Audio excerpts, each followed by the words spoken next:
We go. There we go. Yeah, I think we're going, mate. Sonny, how you doing, mate? Good morning, Brett. See you in the office again. Ready for a Yeah, good coming week? live from Boston, mate. Boston. Yeah, I like it. Look at that, Dad said he set an alarm so he can make sure he watches us every week from India. Dad, well, listen, Dad, your first one in. Congratulations. Thank you for the support. Where is he? He's in India still? Still in India. He's in India for another month. He's 4 weeks into 8-week trip. Loves it. Mate, your dad lives a life, eh? God love him. He looks younger already. I think he needed a holiday. He looks like me. That's what he looks like. He does look like you. Yeah, he does. Maybe that's my future. How old is he? My dad is 50. He's only a few years, all right. Yeah, mate. World of swimming. What's happening? We're talking swimming. Let's get straight into it. Yeah, so a few things happened this week. I think things are just going to get busier and busier as we go through these shows as well, because more and more is going to start happening. But we had probably the first big meet in Europe this year, long course, the Luxembourg meet. So there was a few big hitters there. Yeah. So I don't know. Did you see any of the results? We had Coleman Stewart over. He raced. He was average, to say the best. We had Chad race. The Euro meet. The Euro meet is basically just like the first kind of big long course meet of the year, hey, for Europeans, and it's in a good venue too, right? The venue looks amazing. Yeah, Chad called me from it, and it's like a massive pool, big stands, and they give prize money. They have podiums. They have, they're putting on a show here. They want swimmers to go and swim at this meet. They want swimmers to care about it, and it's the first opportunity to sort of blow off them cobwebs from short course season. Nothing super sharp. Ben won the 50 freestyle in 22-0, but it's just that first sort of break things in sort of meet. Yeah. Well, what are we getting ready for, really? Tell me what this season looks like, because I sometimes lose track of this year a little bit. So what's actually happening this year? I think this year is the first time we're back to some sort of normality. And by that, I mean there's not more meets than there should be. We have one major summer meet for the Aussies, the Americans, the Brits, the Europeans. It's the World Championships in the summer in Japan at the pool that you've raced in. And yeah, it's, so we've got trials next. Trials are as early as April for us in the UK, obviously a little later for the Americans. And we also have, this is news we probably can touch on, is then after World Champs is Asian Games in September, where the Russians and Belarusians will be able to compete and qualify for the Olympics. That's something that happened this week as well. Wow, that came out, did it? Yeah. So that's some big news. Yeah. So they're not going to be racing under the Russian or Belarusian flag, but they haven't been doing that for the few years previously anyway, but they will represent themselves as individuals. And they can compete at the Asian Games and start getting them qualification times for the Olympic Games. God, man, this is sad. It's sad, really. I mean, this war needs to end all round, for everything, everybody. There's more at stake than swimming, but just needs to end. I'm just over this war. Come on. So powers that be need to do something. But that's interesting. So this summer then. So I guess, I mean, it's still early days. It's hard to get motivated in January, isn't it, when you're thinking about June, July, August type swimming, but I guess this is the time where you put the work in, get it done, right?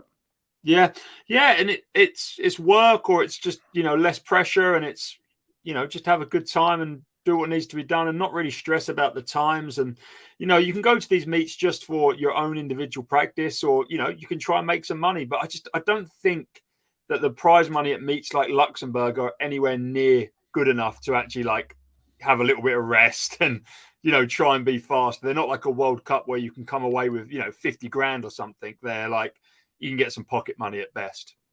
Well, speaking of that and what's coming up, and you're saying things have scaled back a bit, something that's not in this newsletter, Nate. I mean, beautiful newsletter, by the way. He sends us these updates every week. This newsletter. It's if you're not subscribed to it, get on it. It's the Swim Nerd newsletter. I forget what he calls it. He calls it something. Swim spam. Swim spam.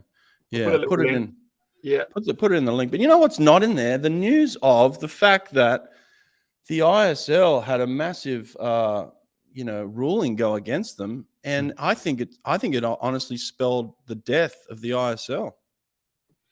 Yeah. So World Aquatics won that hearing, right? So yeah, it's not good news for the ISL. I A can lot of imagine. mess, a lot of mess. Because you know what, I think the ISL were planning on winning that, and then coming out with some big announcements in January. We're at the end of January now, and I think the announcement is like, we're in deep trouble here because we just lost.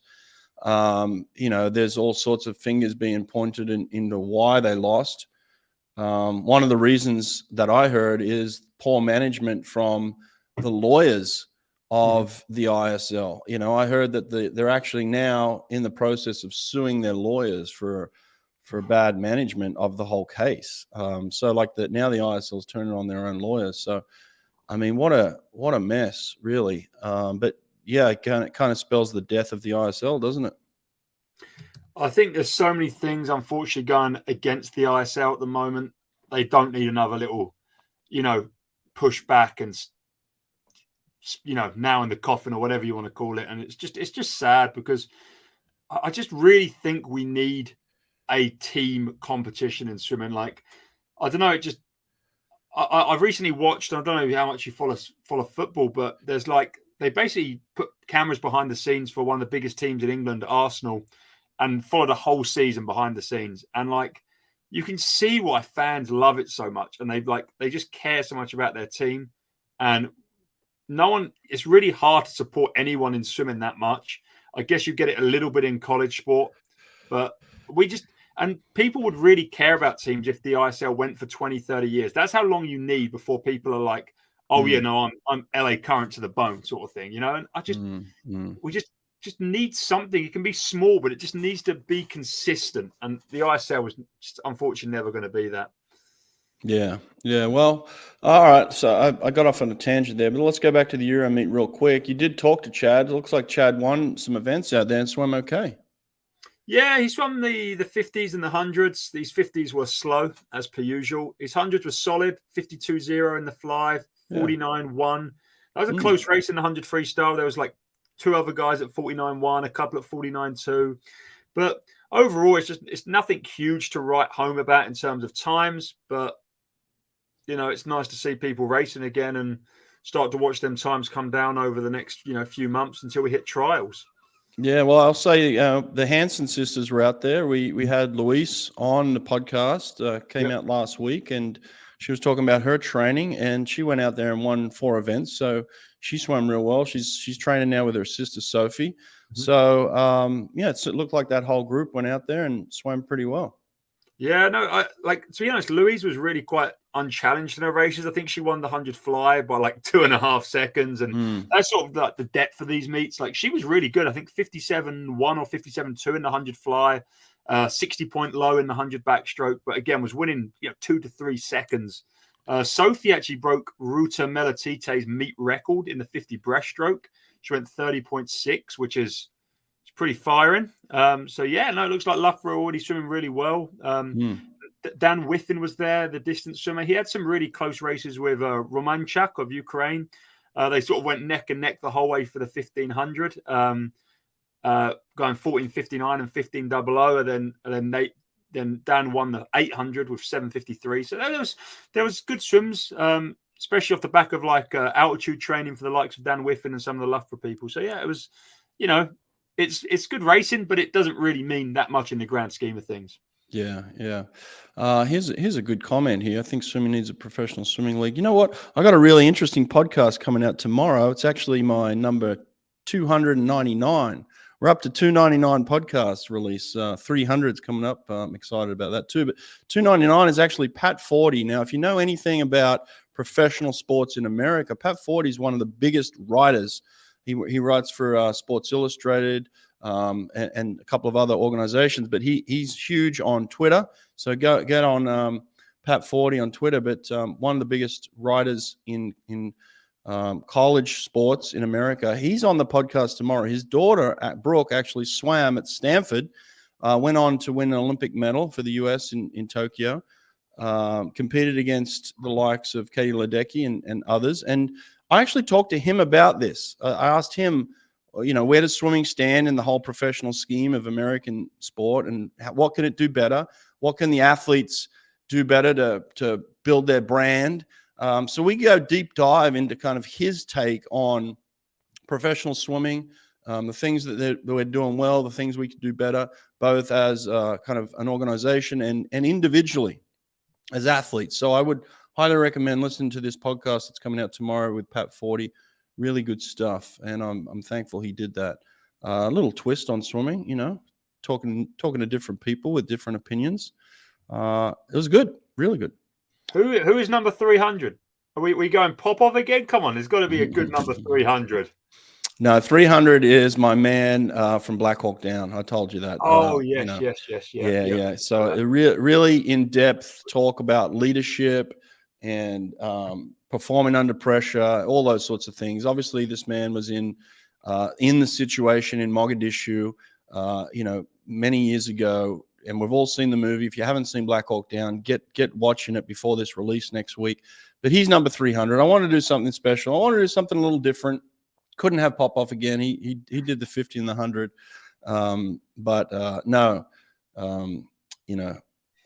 very, very good podcast coming out 300. So yeah, that'll be fun. It's insane. That's a lot of podcasts. That's a lot of hours of talking to awesome people. That's like over 300 hours then, right? That's got to be a lot of clips in there, mate. Yeah, that's 450, 500 hours of you chatting to good people. That's insane. That's an education in on itself. I mean, you think about going to college, right? Like, what do people go to college for? Is to listen and learn. And really, that's what I've done here. I'm now kind of like an encyclopedia of swimming performance at the highest level. I mean, generally, I talk to the top performers in the world. I don't talk to a lot of kind of high school coaches necessarily on a regular. My lights just went out. There we go. So yeah, I'm talking to the best athletes, best coaches in the world at the highest level. And mate, I've just got an encyclopedia in my head now, education. But if we go through these podcasts and we start to use AI to kind of maybe chop some of these up, there's some content in there, man, that just has kind of disappeared, but should be reinvented, reinvigorated, to chop it up, bring it out, and repurpose it, because there's just some gold in there. That, you know what it's like. There's just gold in those podcasts. So we're going to start to spend some time kind of going back into the catalog and doing a little bit of that stuff. So really good stuff. Yeah. I'd love to see AI like compile everything that's been in all the podcasts and like put together stuff that repeats, stuff that's been said again and again by athletes and coaches, and kind of make like a guidebook of swimming based on just the stuff from your podcast. Because guess what? That's what we're doing at Any Question. This is my office. I work for Any Question. We're creating playlists of knowledge. And I'm glad you touched on this. This is exactly what we're doing at Any Question. So, you've gone in there and you've answered, 1,000 questions, right? But a lot of them have just kind of, they're all over the place. They're dispersed. And so what we're doing at Any Question is now we're creating playlists of knowledge, just like Spotify. So if somebody went in there and said, I want to learn how to be better at underwater dolphin kick, you would get a playlist of coaches talking about underwater dolphin kick. And all you have to do is click on it and listen to it and download it. So Any Question's doing that, my friend, and we're going to revolutionize the way people learn in the future. So if you're not on Any Question, it's free, guys. Like, get on there now. But I'm telling you, the things that we've got coming in the future, this team of people that are working here, it's going to be some interesting stuff in the next few months. Let's go on to the USA swimming kind of Olympic trial. They revealed their Olympic trial order of events. A couple of interesting things in there. Some of the big time players. I think one of the first ones was kind of Katie Ledecky, right? Like, tell me about that. Yeah. Are we talking about just in terms of her meet lineup? I think something to do with they're switching up the 200 freestyle so she doesn't have to double up. I'm going to see if I can. Ledecky will now go the 400 free, 200 free, 1500, 800. The schedule will keep her physically and mentally fresh, is what Nate says.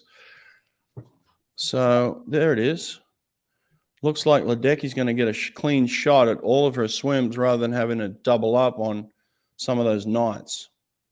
Yeah, there we go. So, Saturday she'll have the 400 freestyle. Mm-hmm. Then she'll have the 200 freestyle on Sunday. and then she'll have a day. No, yeah, day off on Monday. Tuesday she'll get the 1500. Wednesday she'll have the day off, which will be the 1500 final. Thursday she'll have the day off, and then 800 heat, 800 final. So yeah, like really spreading out her events nicely. Carson. Carson looks like he's got some trouble there with the 200 free, 400 IM double. Yeah, that's a shame because he'll be a mainstay on that 200 free relay, I think, for years to come for the USA. And obviously he's a 400 IM swimmer and the second best in the world behind Leon. So that's a shame. Tough schedule. Yeah, tough schedule. He just needs to make the semis, right? He just needs to make the semis, make the final like 8th, and just get through. Yeah, but that mentality sucks sometimes, when you're feeling like, oh, let me just scrape through, and then all of a sudden you scrape out and you miss it, and you're still tired. You're still tired. It doesn't like you save much energy doing it, He to be honestly, he's fast all the way through. I think he's 200 free PB is like from the semi or the heat from trials last year. Like he's normally someone who just gets after it from the get-go, to be honest. So I think he'll be all right. He's a good swimmer. He's a 400 IM. I'm sure he can do enough to do what needs to be done. He's fine. I'm more worried about Michael Andrew there. If you look at him, he's got that 200 IM 50 free back to back. That's a tough double right there. Really tough. Yeah. I don't like that at all. So, and he's, he's best in the world practically at both of them, like he's quality. But when you go back to back, I mean, you're wrecked. Yeah. Imagine swimming an all-out 100 IM, fly back, hitting your breaststroke legs, and then having to stand up on the block 5 minutes later and try and knock out a 50 free. I mean, it's actually the 50 free first, and then he'll have the 200 back final for women, and then he's up for the 200 IM. That's brutal. That's really brutal. But what about the semi? Isn't the semi like the 200 IM before the 50 free? So the night before. Look at that. Oh, they're literally the night before is 2 IM semi into 53 semi, no woman event in between. Yeah, back to back. I mean, literally back to back. 200 IM 50 free. Like that's, and you're racing the fastest guys in America, which is potentially top 20. If the top 8 guys in America are potentially top 20 in the world. So he's got to go back to back on that schedule. That's tough, man. Yeah, he's got a lot of work cut out from there. Like just making the finals, and if he gets to finals, it's the same issue again. Is it the same schedule for the games? Is that what they're doing? Same schedule for Paris? I mean, are they? I thought Pool Boy should know this stuff, mate. Come on, you're the smarter than us. Send us a link. There we go. I know that's what Australia always did. They always just mimicked whatever the real. Here we go. We're on the website.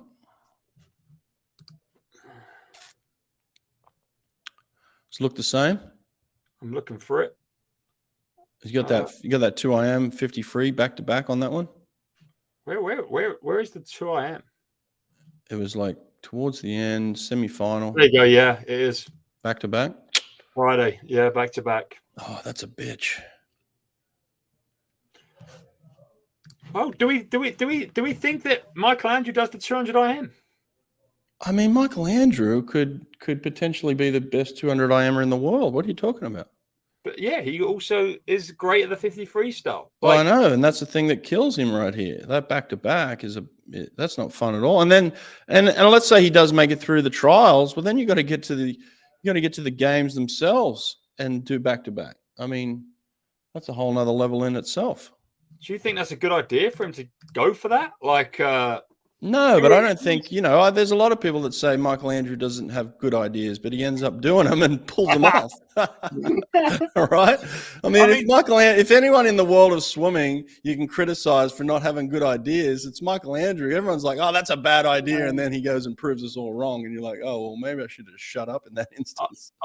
Yeah. I still think Michael Andrew can win that 200 IM. I think on his day, like, he can do it. He can get to 150 so quick. He can come back in 29.5. That will win. He just can't come back in 30 point. And it's not that it's not impossible. Like I think he's got more chance of winning the 2 IM than the 50 freestyle. Yeah. I think right now that is being proven right now. But then again, where does he put his focus and attention? Who knows?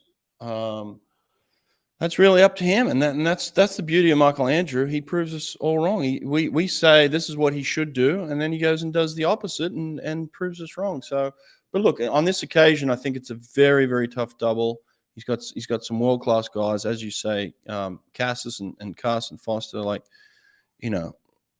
potentially could win gold themselves. Like the US is in a conundrum here where you got some of the best swimmers in the world that could potentially be Olympic champion in this event. There's multiples of them. So it just depends on who turns up on the day. Interesting event schedule there. Let's go back to Regan Smith. Regan has her own challenges, it looks like. She's got the 200 back semi and then 200 fly final. Yeah. That's tough too. You know what? Like, without being critical to women's swimming, but the depth in women's swimming is not the same. Like, Regan is someone who really can go PB +5 on the 200 back and still make the final. I guess in terms of making finals, yes. Like winning the event's a different thing. The top end is the top end, right? No, of course. But she swims a 2 fly and then she gets a rest, then she goes 2 back. I don't think that's anywhere near as critical. I think she'll be fine. Yeah, you're probably right. Yeah. Listen, we talked about this. There's a few other things to talk about here, little things here and there. But you know what? We're going to open it up to the comments section. We want you guys to put in comments or put in questions. We've got another 10 minutes before I have to take off. I got to get back to work here, but this has been fun. What do we got here? Would like to see a couple of the US uni teams versus Bath and Loughborough and Stirling in like a head-to-head meet. You know what? That's not a bad idea. That could be fun, couldn't it? I think so. I mean, the thing with Bucks, and you spoke to Louise on the podcast about Bucks and that whole situation, and Bucks is weak because we don't have qualifying time. So to go to the British University Championships, you don't need to qualify. You can swim at any university in the UK, and if you're picked by your team, you go. And that means you can go times that are like heat 1 is like 32 plus 50 freestyle meters, long course. I'm talking dead slow. So people it's really a 3-way race between Bath, Loughborough, and Stirling, and Loughborough win by loads.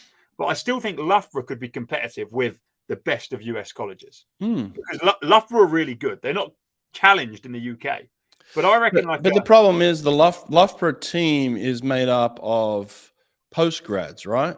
Yes, there is some postgrads. So it's like it's a postgrad team, whereas any college team is just going to be undergrad. So that's the problem with that concept. But sounds like fun. Even if you took away the postgrads, there's not loads. They're still mainly uni age. They're still mainly in their first 4 years. You've got to remember as well, UK uni is 3 years and college is 4 years anyway. So if you give people 4 years of eligibility, like it would only be a fun meet anyway. I think it could be really, really competitive. Paul Bowie said, I remember this. There was a dual meet between Toronto with Loughborough a few years ago. I'd love to see it. Cowell, Texas versus Loughborough or Stirling. Could be fun, I think, for sure. Yeah, but I think the British teams would have to come to America and swim yards, wouldn't they? That would be really fun in itself anyway, I think. See the British guys do yards for the first time. Out of season, or maybe out of season you come over and do a fun long course. Yeah. Maybe you do a fun long course dual meet. I don't know, but that's just us spitballing, but that can be fun. What do we got here? Yeah. Any other questions in there that you want to talk about? We'll answer questions if you've got questions. Yeah, come on, hit us up here, guys. What do you got? Summit short course and call it quits.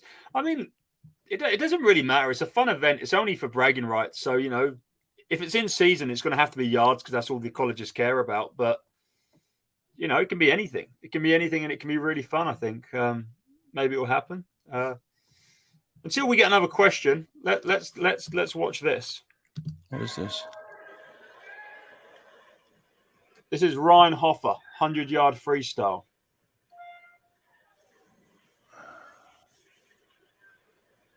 Oh yeah, this was from back when he was in high school. Do you remember this swim? Like, what did you think at the time?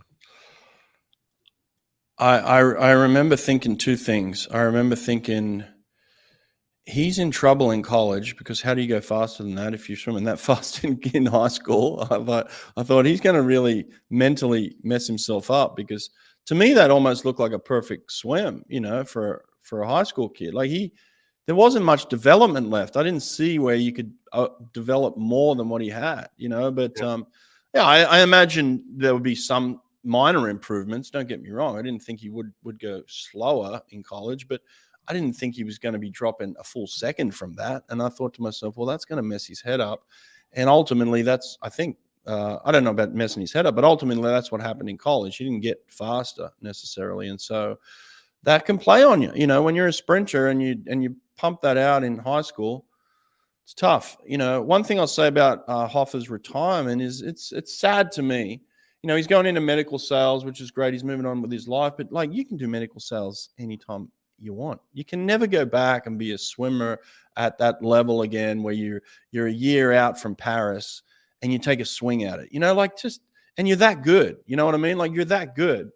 Take a swing at Paris and then go on to be medical sales. You know what I mean? Like it's not like he's putting something drastic on hold, not taking anything away from medical sales, but you can do that in a year's time from now. So anyway, that's my opinion. I don't know if he was injured. I don't know if he was just burnt out. Many other factors with that. I just think a year out from the Olympics, have one more crack at it at your age, Yeah, I think he might be another one who's got hit by the ISL. He was obviously on DC Trident last year. And just ISL might have been another reason for him to just, keep swimming. It's a little bit of money and it's a fun thing to do and travel. And without the ISL, he might be someone who just thought, wow, it's a long way to go now till Paris. And because I don't think he's probably swum in about a year now. Like, I don't think he's really swum in a while. So I don't think I think it's officially announced, but yeah. I don't know. Yeah. What does this mean? Chiefs. I'm an Eagles fan. This is the Super Bowl that has been decided last night. We got the Chiefs and the Philadelphia Eagles. So Kansas City Chiefs, Philadelphia Eagles. I'm a Phillies guy all the way. Phillies. So I think first time in history, two black quarterbacks are coming up against each other in the Super Bowl. So that'll be interesting. But I think the Eagles all the way. Yes. What about this comment here? Any thoughts on Ryan Murphy's 200 back in Rio? What does that mean? Do you mean, is he going to be good in Paris? Is it a typo? Or do you mean, how was he swimming back in Rio? It was good, right? Like he won. Yeah. Yeah, I don't know. Paris? I don't think anyone touches Murphy unless it's a Russian, so unless the Russians come back and are able to swim, I just always put my money on Murphy, but the Russian boys can go. We've seen that, but it'll be interesting to see how that plays out. I don't know. He's going for the Chiefs. Patricia's going for the Chiefs. Okay. Any reason, Patricia? Like Patrick Mahomes fan? So what's going on here? What are we talking about here? What's this? Anyone talking about a swim league like the ISL? US? No. No one's got the money, mate. There's no money in swimming. That's the problem. That leads on to this. Might be a little bit of money in Australia. They're talking about like bumping up the coaches in Australia because Australia has the Olympics coming up in Brisbane in 32. So we're years away from that. But I'll tell you this, the Sydney effect. What happened in Sydney when we were awarded the Olympics, swimming went from, out there begging on the streets to basically an influx of money. Training camps were available to swimmers, opportunities, cash, anything that they could pump into us being successful in Sydney about 8 years out is what happened. And, I think the same thing's going to happen here for Brisbane. Paris might be a little bit too early. I think they're talking about, hey, pay these coaches so we can have success in Paris. I think it might be a little too late for that. But I think by the time, we're 4 or 5 years out from Brisbane, I think that's when it really takes off. But all right, one more question. I got to wrap up and leave. Well, Patricia said about Texas Tech quarterback. and Oh, she's yeah. from Texas. Yeah. And then Paul Bowie said, wasn't Australia planning an ISL style competition? I remember that being a thing. Oh, yeah, that died. I saw an article come out about that. That whole thing died long ago. That died before the ISL died. So, yeah, I think there was some bad business going on there too. So, difficult. Quick one for you, Brett. Who will be the next 23, 51, 154 female freestyler after Sjostrom and McKeon? Oh, what's her name? Molly O'Callaghan. O'Callaghan. Yeah, Molly O'Callaghan. Training with Dean Boxall. I think she's the next superstar. She doesn't get out as fast. You know, she doesn't have that top end yet. But I don't think 51. I think 50 point. I think 50 point is on the cards for a female swimmer coming within the next 12 months. And I think she's kind of in a prime position. I think McKeon too could potentially be there. But I think Molly has a 50 point in her. Let's keep an eye on that. Maybe you can come back on this day, take my little prediction here 12 months from now, and we can say that I said it, 50 point. All right, got to go, man. Good stuff. See you guys.